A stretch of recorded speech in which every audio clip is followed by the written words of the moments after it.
Welcome back to Right to Believe. My name is Prabjot Gaur. In our first two episodes, we explored the journey of Amrit Gaur, a dedicated educator from Quebec who was forced to leave her province because of her faith, and we unpacked the history of Bill 21, Quebec's controversial law banning certain public sector workers from wearing religious symbols.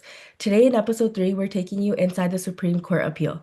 We're joined by Léon Moubayed and Faiz Lalani from Davies Phillips, the law firm representing Amrit Gaur and the World Sikh Organization of Canada in this landmark case. This isn't just a legal battle, it's a fight about the kind of country we want Canada to be. Thank you so much to you both for joining us. Before we get started, I just wanted you guys to set the scene a little bit, especially for our listeners who may be new to the story. Could you explain what Bill 21 is and who it affects? Faiz, you want to go first, do the honors? For sure, but before we start, I would correct my partner's name, Léon Moubayed. Yes, thank you so much. Uh, so the background of the law is that there were concerns in Quebec society starting in 2008 about the accommodation of religious minorities. You may recall that there was a Supreme Court decision called Multani, where a Sikh student attending a school in Montreal fought for the right to wear his kirpan to school. The Supreme Court upheld that, yes, the school had a duty to accommodate that religious exercise of that religious freedom. Following that decision, and because of certain sociological changes in Quebec society, there was a lot of concern about how to accommodate religious minorities in Quebec society. And that led to a famous commission called the Commission on Reasonable Accommodations. There were public hearings.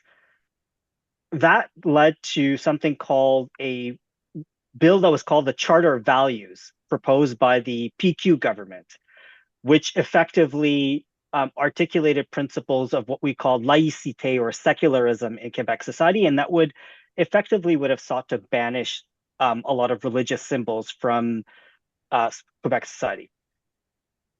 Then that brings us to really, and it's part of a bigger historical picture, but that brings us to 2019.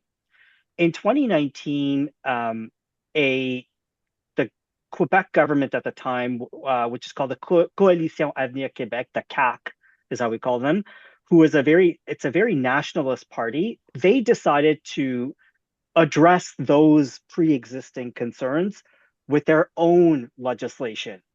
And their legislation, they say, was inspired by a report from the Reasonable Accommodation Commission that I mentioned at the outset.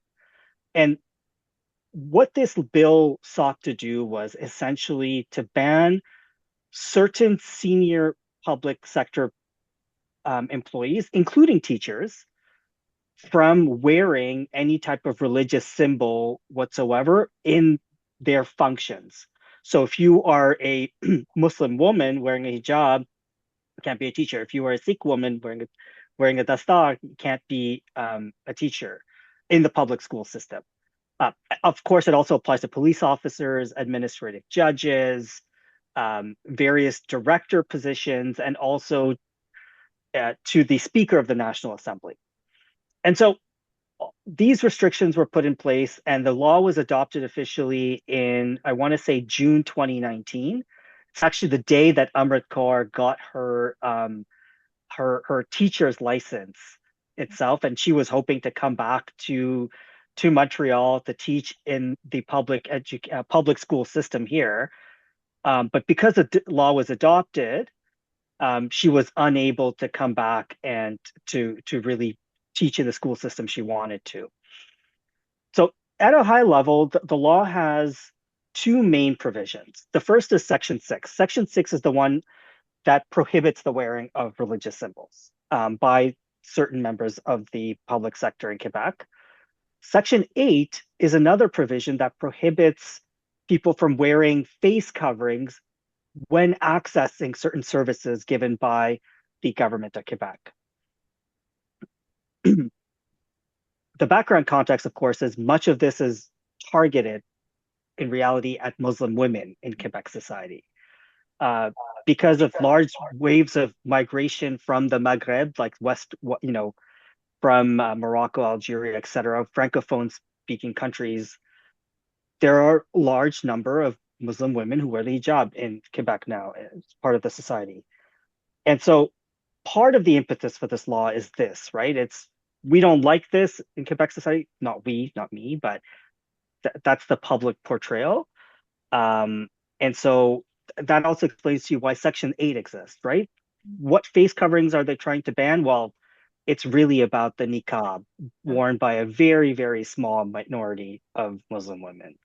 Léon, did I get that Yeah, right? Do you and have anything to add? I think that one of the main points here is that before Bill 21, the approach was to go on a case-by-case basis and to look at what we call reasonable accommodations, to recognize that people have beliefs, that these sincere beliefs in a society like ours that puts freedom forward have to be respected as much as possible, and that if it is possible to make a reasonable accommodation, and I think if you deconstruct the expression reasonable and accommodation, it's not giving new rights or special privileges to people who wear religious symbols or have beliefs.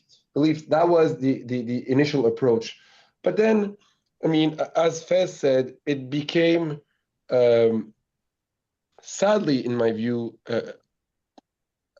a matter of politics. I mean, it became a matter where our governments decided to make this as a cornerstone of their policy, because frankly, when you look at the issue that Fez was mentioning, the problem, and on the camera I'm doing the quotation marks with my hand, the problem that they are trying to address, like, was it really a problem in the Quebec society that needed to be addressed in priority above all other real problems that we are facing as a society? I mean, that's a question that is up in the air. And then the law was adopted. And as you know, there we have a Charter of Rights and Freedom in Canada, but we also have a charter in Quebec that predates the Canadian Charter. So Quebec really, in terms of protecting rights and freedoms, was a trailblazer when you think about it this way. But there are provisions in the charters that allow the government, parliament, to put a law outside the umbrella of the charter. So a law would not be subject to most of the protections, I would say, if I want to keep it simple, of the charter. And usually, the way this mechanism was used or applied is a law was adopted, and governments get legal advice on if the law violates our constitution or our charters or not. A law was adopted, and then some interested parties, affected parties would challenge the legislation, and after a final judgment that would determine that the law would be in violation of a certain right of the charter, the parliament could vote to put this specific provision or the law outside the jurisdiction of the charter to prevent a consequence of inapplicability or inoperability, etc. I'm trying to keep this simple here, right? But in this case, and by the way, this mechanism is rarely used, and when the charters were adopted, everybody agreed that this would come at a high political cost, because you're basically telling people that we're denying the application of the protection, because a right without a remedy is not a right. Yeah. And a right without enforceability is just basically a wish. Yeah. So, and this is not permanent. It has to be renewed every 5 years. It's only good for 5 years.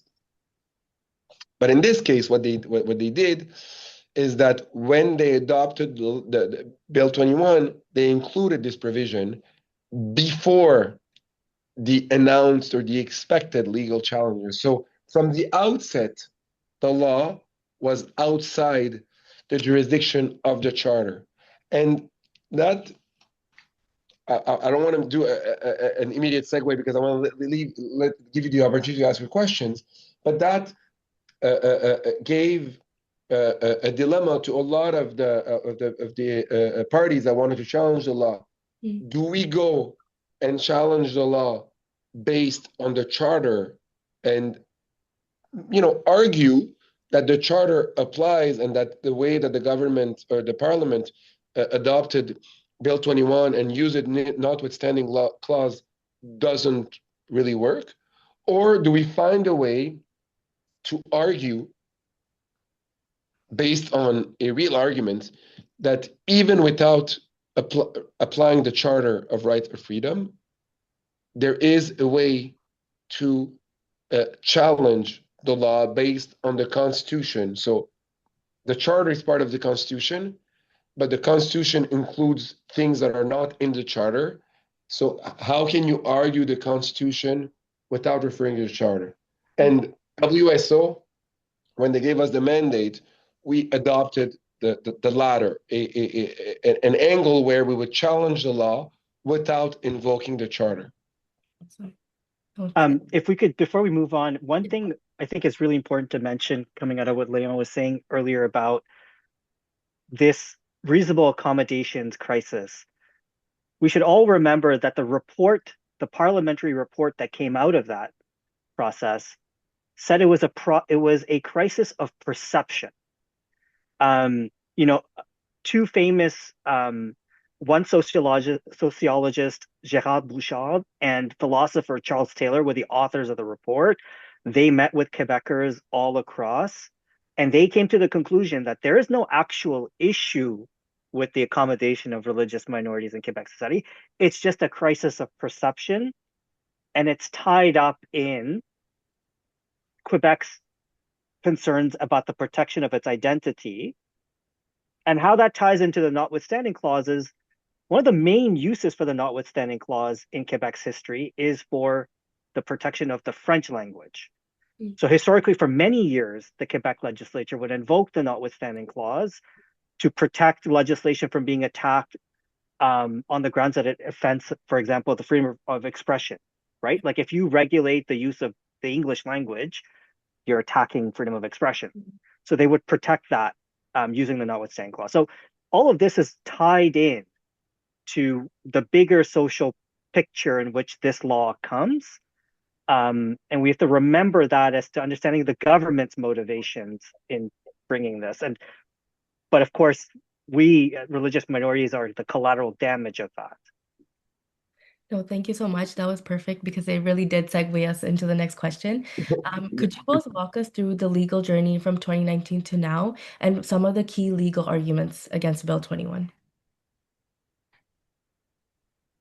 I mean, it's been an interesting journey because, as you said, it began in the summer of 2019, and the ultimate step was back in March 2026. So Faiz and I and the rest of the team, and of course our friends at the WSO, were in this for 7 years, and it was a big party because there was a lot of parties on both sides, and there was a big variety of arguments. Some arguments would basically overlap over each other with certain nuances, of course, because there's so many parties. But we adopted an approach that was maybe a bit more focused and that was founded on a specific piece of legislation that was adopted back in 1852, so before Confederation, that has never been repealed, and that offers very, very strong protection on religious practices and religious beliefs And this was the cornerstone of our position. So maybe I can let Faiz give the perspective of this legislation and talk about the first argument that he presented.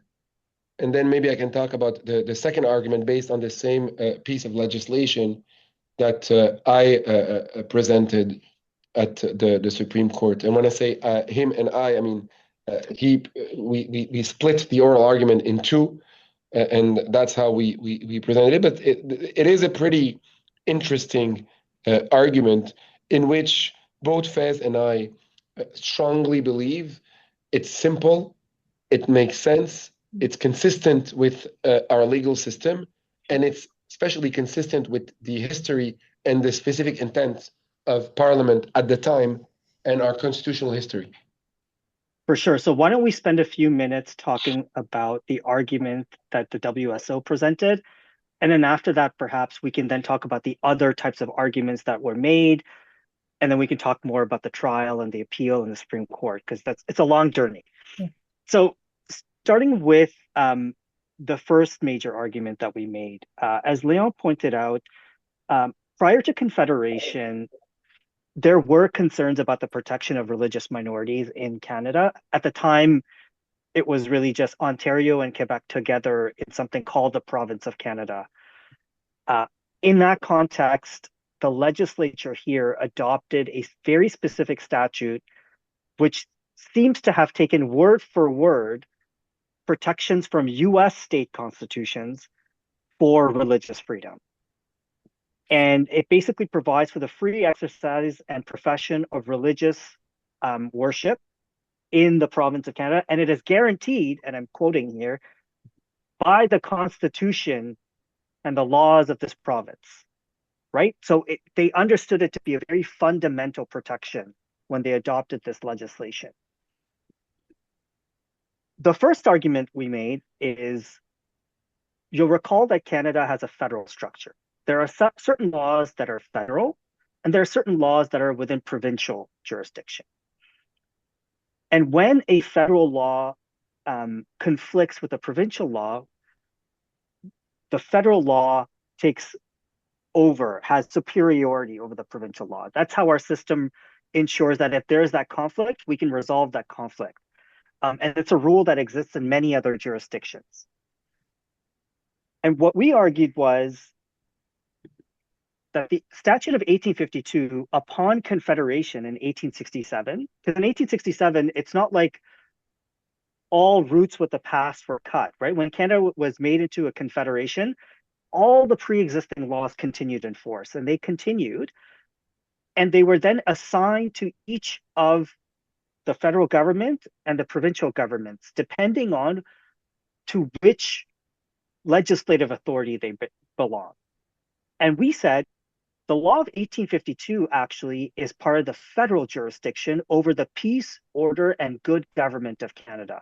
It is so fundamental to the protection of religious minorities and so important to the very existence of Canada that it must necessarily be part of that, what we call the POG power, peace, order, and good government power of the federal government. And that it's continued in force. And Léon and I will not take credit for this argument because we didn't come up with it. It was actually argued before the Supreme Court of Canada in 1953, and 4 judges agreed that the statute and its matter were of federal jurisdiction. A 5th judge didn't really take a position on that matter, but the law in question in 1953, what was happening in Quebec was the Quebec legislature was targeting Jehovah's Witnesses. And that particular case concerned a municipal bylaw that was used to target Jehovah's Witnesses. And the Supreme Court struck down that bylaw. 4 of the judges saying, actually, what you're trying to do with your bylaw is infringe on the protection of the federal statute under the law of 1852. So that's the sort of the first argument. Which then brings us to the second argument that Léon presented. Léon? Yeah. So the second argument is a very interesting argument for lawyers like us, because what we argued is that this, let's call it the law of 1852, that the law of 1852 was part of the constitution of the then province of Canada, and that confederation, it remained, and it became a part of the constitution of Canada as it is.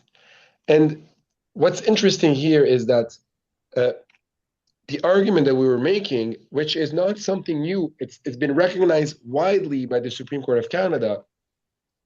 There is something very specific and unique about the Constitution in Canada.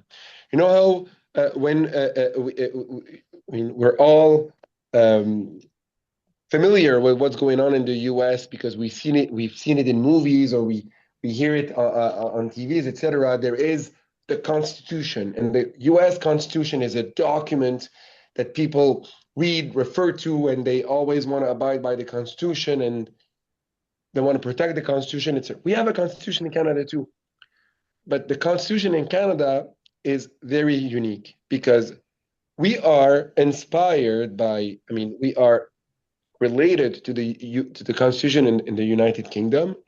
And in the United Kingdom, the Constitution is essentially unwritten. Mm. And in most countries, especially in continental Europe, the Constitution is written, and in the US, the Constitution is written. And we have a written Constitution in Canada. But in Canada, our Constitution is not as we presented it to the court and as the Supreme Court has recognized, is not a closed catalog of text. So contrary to continental Europe or the US, we have a written constitution that is a successive constitutional texts that were adopted. So it's not one document. There's a few documents that includes the charter.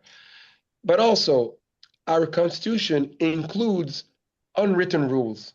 So we have some sort of a very unique constitution that is hybrid. We have the written rules and we have the unwritten rules. And now the question is, well, the written rules fairly simple. You look and you read it, and then you have you read the rule, and then your job is to interpret it. But what about the unwritten rules? And we have a list. Our Constitution refers to a list of texts that are part of our Constitution. But this list of texts, very Canadian, is not comprehensive. Mm. So the texts that are listed as being part of the Constitution is not limitative. There could be more. And the law of 1852 is not listed. So then we tell the court, well, it's not because it's not listed that it's not part of the Constitution. So we have to look at the test that was applied by the Supreme Court. We have to distill the criteria of that test in order to tell the court, this is how you determined in the past if an unwritten rule or a legal rule was part of the Constitution despite not being listed in the Constitution. And there's basically three elements. You look at the text itself, you look at the historical context, and you look at the way the jurisprudence has dealt with this rule.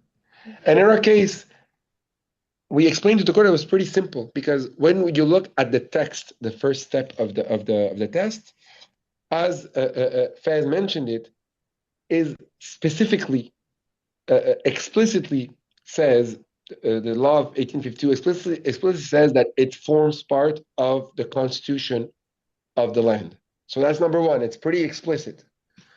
And I'm trying to keep the argument as simple as possible here, but that's essentially what we said. Number two, we look at the historical context, and I want to spare you the historical legal debate that was at the place, and why we wanted that both in the province of Quebec, of Lower Canada, the Protestant minority would have their rights protected, and in exchange, in the Upper Canada, the Catholic minority would also have their right protected. And the law of 1852 referred to religion in general, not specifically to Protestants or Catholics. And I have, I think, a very interesting quote that both Faiz and I we love, and we hope that the court will also like. The member of parliament who presented the law of 1852 referred to an important quote from Lord Stanley, as in Stanley Cup, and we're in the playoffs right now. But he was basically warning people against the danger that citizens of the province of Canada would be tempted by the guarantees that were given south of the border. And he said it is important that His Majesty's Canadian subjects should not have occasion to look across the narrow border that separates them from the United States and see anything there to envy. So the historical context is, and the more we looked, the more we found interesting quotes, specific and explicit expressions of intent that we wanted to make this protection not just a wish, but as part of the DNA of what we were building in the province of Canada, and as some sort of a conditioned precedent to have Lower Canada and Upper Canada unite to become the province of Canada, to protect the minorities, etc. And we also reminded the court that the protection of minority is one of the four pillars of Canadian Constitution structure. And finally, we looked at the case law applying the law of 1852 that Faiz referred to, that recognized the importance of this protection. So we argued that beyond being a federal law, it's also a law that is part of the Constitution of Canada, despite not being listed explicitly in the Constitution, and that there are precedents where a law, like the law in the Supreme Court, was not listed as being part of the Constitution, but that was deemed to be constitutional by the Supreme Court. And we invited the big court to agree with us and to declare that the law of 1852 is a federal law that forms part of a constitution. And what does that mean if it's part of the Constitution? Well, it means that even if the charter does not apply, if you set the charter aside, well, the Constitution still includes a law that protects the rights of minorities. And this law had an internal mechanism that would allow the government to violate the religious rights, and that this mechanism was not invoked, and that even if it was invoked, the test would not be met. And that was the argument, basically. Thank you. Thank you so much. And that was in great detail, and it really helped me understand as well, like how the case was fought. In comparison to other cases that Davies has fought, what were the constitutional challenges that you've handled here that were different? So what I would say is this case presents almost all of the possible constitutional issues one can contemplate. Right? This case is not just about the typical constitutional case in Canada is typically litigated on the issues of whether or not a particular statute or regulation infringes the Charter of Rights, right? That's the typical way to challenge it.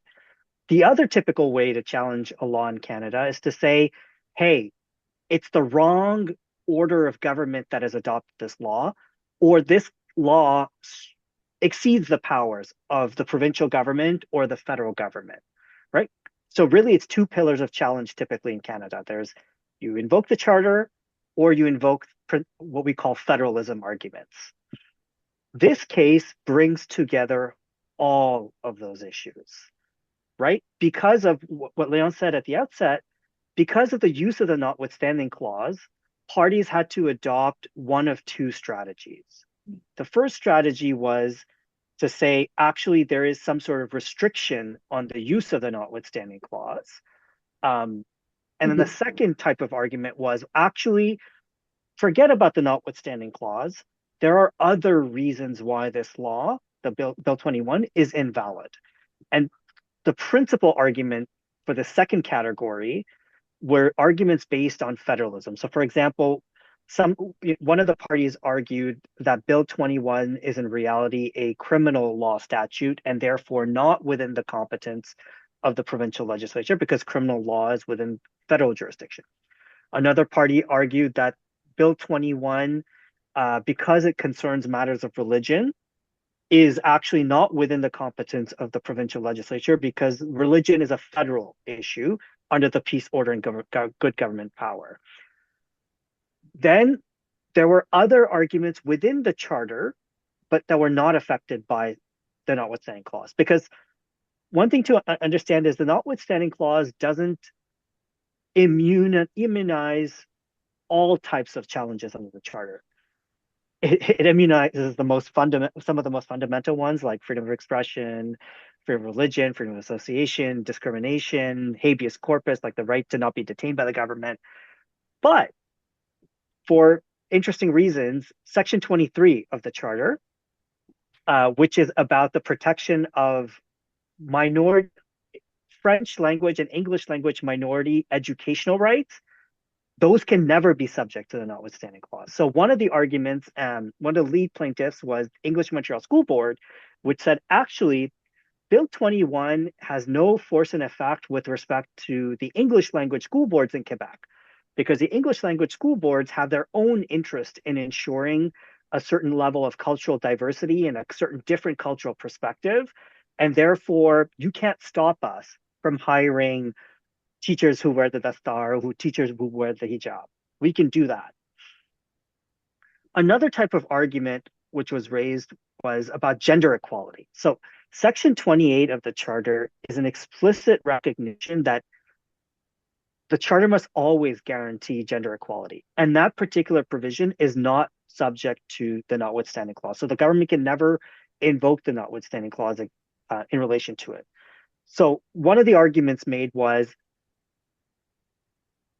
Bill 21 specifically targets and has the effect of impacting Muslim women.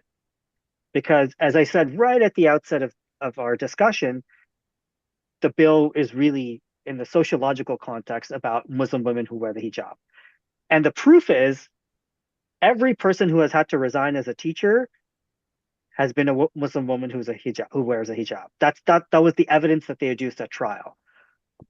So that was one category of charter arguments that don't rely on the notwithstanding clause.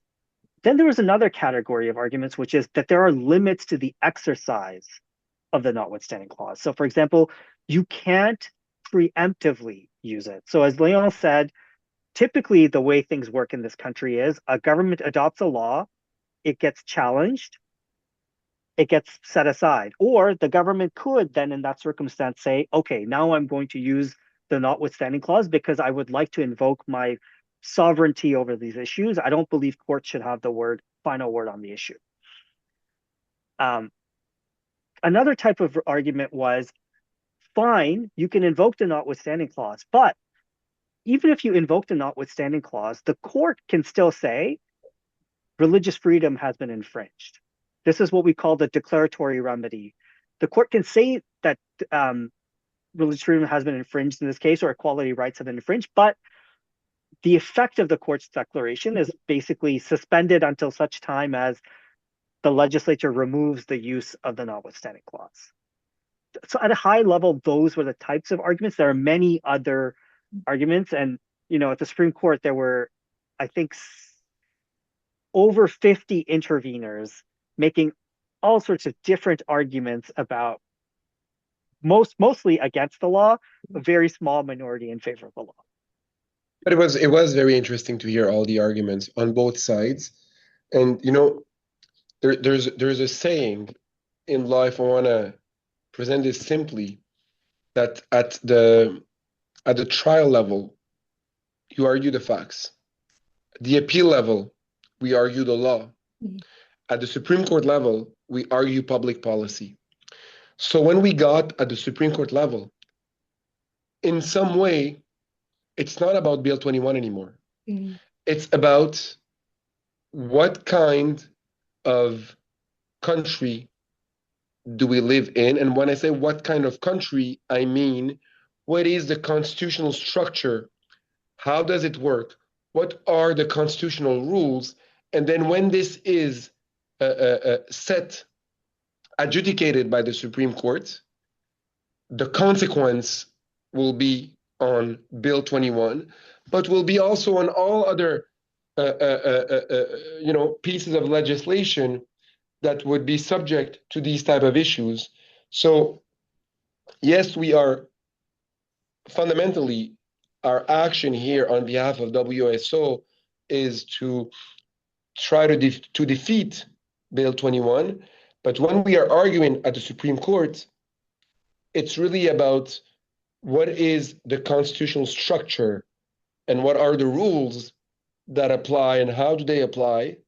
And once they are adjudicated, the consequence will be on Bill 21 and on all other pieces of legislation. So that's what makes, I think, the argument before the Supreme Court, and particularly in a case like this, that you had people from coast to coast, you had different perspectives, different experiences, and it was very interesting to hear whether people who were against the law or siding with the law, the arguments themselves are very, very interesting. And I think it's important to have these types of debates in a setting like the Supreme Court.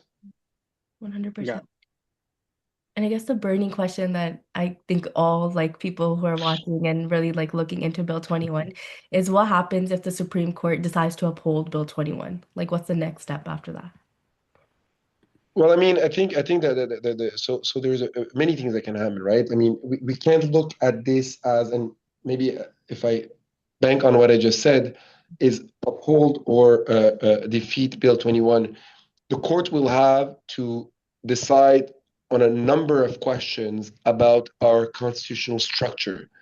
There are questions about what is there a test to apply the notwithstanding clause, or is it fully discretionary? Can the courts issue a declaratory judgment even if the notwithstanding clause was used? Can you refer to other constitutional principles in order to defeat a law like this one if we uphold the notwithstanding clause? So when you look at it, it's not just a yes or no. There's a number of possibilities, and each of this outcome will have an effect on the way Parliament and provincial legislature will conduct their, I don't want to say their business, but they will conduct the assemblies and the laws they want to adopt, but also public policy. So I think everybody, legal community, of course, and all sorts of civil communities, groups, journalists, etc., are looking to what is considered as potentially one of the most important cases, constitutional cases, to be rendered in decades or in this century, because it will pave the way to the country in the coming years. So it's hard to say like what's gonna happen after. I think we're all waiting to see what the decision will be. Of course, it is the ultimate step in our jurisdiction, and based on that, I mean, there will be follow-ups. There will be decisions that will be made by groups, by our governments, and by political parties, because governments, they come and go. So it's really hard to anticipate or to predict, in my view. There's a saying that I have, which is the Supreme Court of Canada is not final because it is right. It is right because it is final. Right? So it's ultimately, yes, the last word on how the Constitution gets interpreted. But two things to keep in mind. First, even if the Supreme Court comes to the conclusion that somehow the notwithstanding clause continues to insulate Bill 21 and protect it from being overturned, it will matter how the Supreme Court does that, right? What kind of comments it makes about the nature of the case, the impact on minority rights, and things that the political actors need to take into account when they make these types of decisions. I can think of the trial judge's decision in this case, for example. The trial judge's decision talks about the inhumanity of this law, right? You sense a palpable sense of frustration from him about why is this law being adopted and how does it, why is it targeting a particular group or groups of people? He ultimately came to the conclusion that the notwithstanding clause sort of binds him and he can't issue a declaration of invalidity or do anything to overturn the law in any fundamental way. But you see at least a moral voice in the decision. So that's one thing to look at is how the Supreme Court deals with that. The second thing to keep in mind is, of course, this is not permanent, right? Elections happen. Political events change in the life of a province or in the country. To me, the message is we have to continue to engage in the political process, and by we I mean members of religious minority communities, to be heard, and to ensure that future governments don't make the same mistake, right? Like and I think one of the very important impacts of the hearing before the Supreme Court was that you had almost every minority group you could imagine in this country present before the court, telling the court, this is unjust.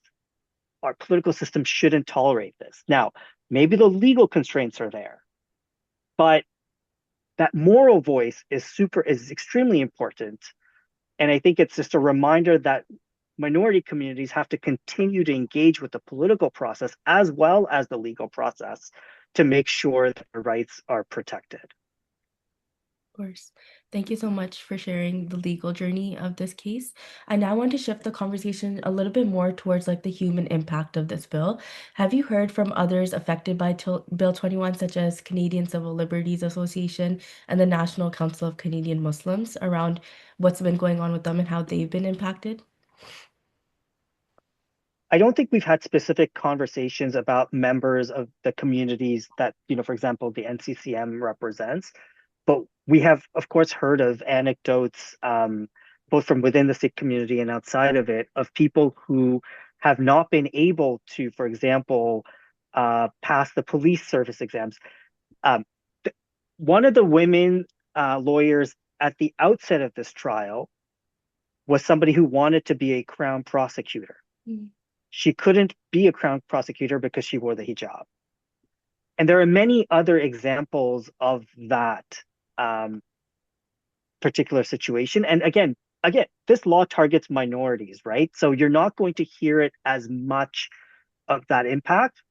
But I'm sure, I don't know from your side, Prabjot, like, what have you guys been hearing? We've actually been hearing a lot. We went to Montreal right before the Supreme Court case, and we had like parents coming up to us telling us how their children are just afraid to even be out in the community with their like religious symbols, wearing their dastar, wearing their patka, and how it's just like impacting their self-confidence, that there's so much fear around like, if somebody sees me, will somebody say something to me? Like, what is my future here, right? There's so much uncertainty. So we're hearing a lot of that on the ground, specifically from the Sikh community.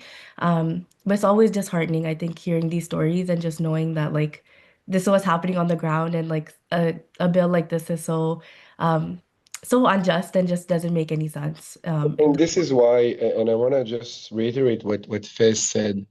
This is why it's important, and I want to, acknowledge what WSO and other organizations are doing, because in times like this, it's important to continue voicing what we were just talking about, because at the end of the day, Faiz and I, and I'm sure you and our listeners, believe that fundamentally, as humans, tolerance, acceptance openness to differences is something that is part of our DNA. And there's nothing more important than educating, than, teaching. I'm privileged because some of my very close friends are Sikh, Muslim, Jewish, and Christians, name it, and we're all very close friends. And I've learned a lot about them. They've learned a lot about me, and the more you talk about it, that's what education equals tolerance. And I think that this is one way to continue the battle, is to not be fearful or ashamed of who we are, talk about it, and knowing that educating will lead, in my view, to more tolerance. 100%. And thank you for sharing that personal anecdote as well. It leads right into my next question around like how do you balance the emotional weight of a case like this? Like, of course, like professionally, you're balancing it with like legal strategy, but on a personal level, how are you guys handling the emotional weight of this? Well, I think that, as lawyers, we it's very important that we take a step back and we set the emotions aside. It's really, when we are arguing in a case like this, we're putting forward our client's position. And that's what's most important. I mean, of course, our point of views and the client points of views are aligned here. But when we argue the law, and our focus is on the constitutional argument that we're putting forward, and we focus on this because the decision will be made on this, and this is how you you advance a case, and you win a case, and that you make the compelling argument, is to really focus on the argument and prepare. Because when you're at the Supreme Court, when I said we are arguing public policies, the questions that we are asked are very specific, very focused, and the only way to be able to answer those questions is to understand everything about your case. And I like to say that this type of practice is AI proof, because when you are on your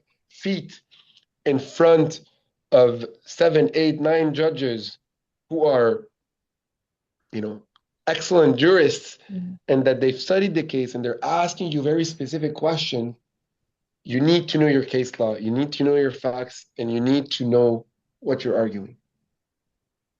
One thing I would just add is to your question about the emotional weight. Day in, day out, we deal with very difficult situations in our profession. And it trains us as lawyers, and especially a place like Davies, we learn to build sort of psychological protectors against that, right? Like intellectually, we learn to separate ourselves and to focus on the legal argument, for example. Psychologically, also, we prepare ourselves and we think almost every case we do has tremendous impact, whether it's tremendous impact on individuals, companies, or the country. And you just sort of build that mechanism over time in the practice of law, and you get stronger and better for it. But sure, at times you step back, you're like, oh my God, this is so unjust. I have to fix it. But you can't let that emotional burden affect the way you practice law. 100%. Thank you so much for sharing that perspective. Moving forward a little bit more to like the bigger picture, what precedent could this case set for other provinces who may be watching this? Well, we know that the province of Saskatchewan is watching this because the UR Pride case is up next. I don't remember when the hearing for that case is. But again, the at issue in that particular case is whether the province of Saskatchewan can use the notwithstanding clause in a manner that infringes the rights of trans persons, right? And the court will have to reconsider the issue of the notwithstanding clause. So Saskatchewan is watching. Alberta is also watching because Alberta has a province that has taken more of an independent streak in recent years. There are some provinces that, and again, this shifts over time, right? That some provinces that are very much adamantly in favor of the way built of the notwithstanding clause being invoked in the manner it has, and there are some provinces that are not, right? There are some provinces that believe that there have to be restrictions. Manitoba, for example, saying it's Supreme Court. Actually, there should be restrictions on the use of the notwithstanding clause. And some provinces, I believe Manitoba has proposed legislation even internally to say, here are the restrictions on the use of the notwithstanding clause.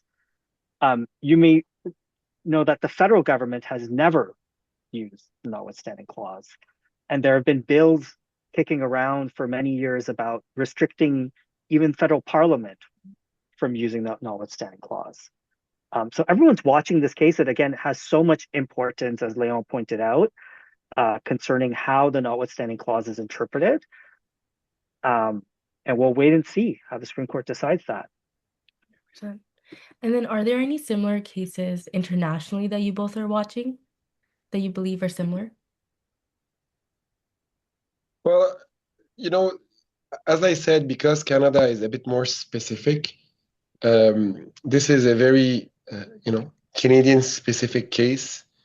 And as I said earlier, it will certainly affect the way every jurisdiction in Canada deals with this. But I can say one thing, though. I think that the contrary, the opposite is true to that. Our Supreme Court is it's a very serious institution that earned a lot of respect internationally, that is cited by foreign courts. So I know, and I'm sure, I should say, that that decision that will be rendered by the Supreme Court of Canada will attract attention beyond our borders. For sure. But one thing I would add, though, is the notwithstanding clause is very specific and very particular to the Canadian context, right?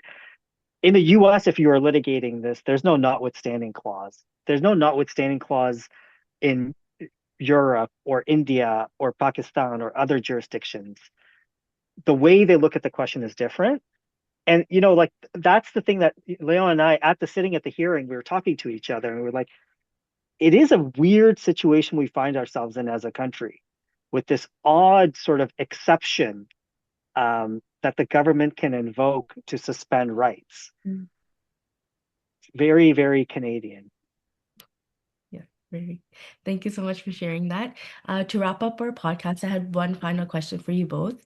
If you could speak directly to young professionals like Amrit Kaur or other Canadians, what would you say? Well, I think we covered it a bit earlier. I think it's to keep doing. What we are doing before the courts is very important, but what we are doing before the courts would not have happened if there wasn't this battle that was ongoing. And when I say battle, what I mean is, again, for me, that's my personal perspective: education, education, education. There's nothing more fulfilling than to learn about someone else's culture, understand where they come from. And I think that an example that I like to give is when Amrit testified, she explained the articles of faith. She explained what it meant to her. I can tell you one thing: everybody in the room, whether they were pro or against Bill 21, listened to her carefully, and everybody in that room learned something that day, and it was reflected in the judgment. The judgment and the first judge gives practically a lecture on what it means to her to be a Sikh. What are the articles of faith? What do they mean? Why is it so important that they're always worn? And I think that this was a little victory for WSO and for Amrit. And I think that when you put all together all these little victories, you end up with bigger victories, which lead up to even bigger victories, which leading up to changes. So I think that this is we're just part of a chain here, Faiz and I, that has started long before us and that will continue after us, hopefully. The only thing I would add to that is I highly encourage young Sikh professionals to engage with the political process and with the local media, particularly in the Quebec context. For those of you who are fluent speakers of French, very important for you to be out there, to be in coordination with the WSO, figuring out the right messaging going out to the public in Quebec, being very engaged with the political process, regardless of the party, to ensure that everybody across the spectrum, whether it's sovereigntists or federalists in Quebec society, understand the perspective of religious minority communities. And that's my message in general for young professionals from religious minority communities, is to really truly engage with the process and not to be discouraged by the fact of Bill 21. Laws come, laws go. What matters ultimately is the soul of the society. And if you win the hearts and souls and hearts and minds of Quebecers, there won't be a Bill 21. 100%. Thank you so much. And yes. Prashad, maybe because we're wrapping up, can I maybe just say a few words about WSO? I think that since we started here at the firm at Davies, Faiz and I have had, I would say, the privilege of working on important landmark cases that required a lot of our time, efforts, energy, long hours, long night, etc. But we think that this case that we did for WSO will stay as a career honor. We're very thankful for the trust that WSO put in us.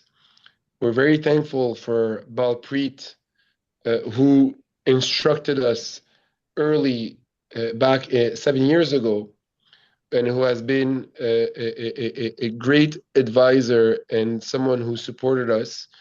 Because at the end of the day, and even when we talk to our partners at the firm, etc., think about it, for a firm like ours, 7 years of work by me, by Faiz, by juniors who worked with us, by tons of students who all were knocking our door, please let us work on this case, and we're happy to. It was a substantial investment for the firm to spend this time, 7 years, pro bono, of course. And I think that this is one of the great honors in a career for us to have acted since day one for WSO and to have brought this matter up to the Supreme Court. No, thank you so much. And from our side as well, WSO, it's truly like an honor to have worked with you all.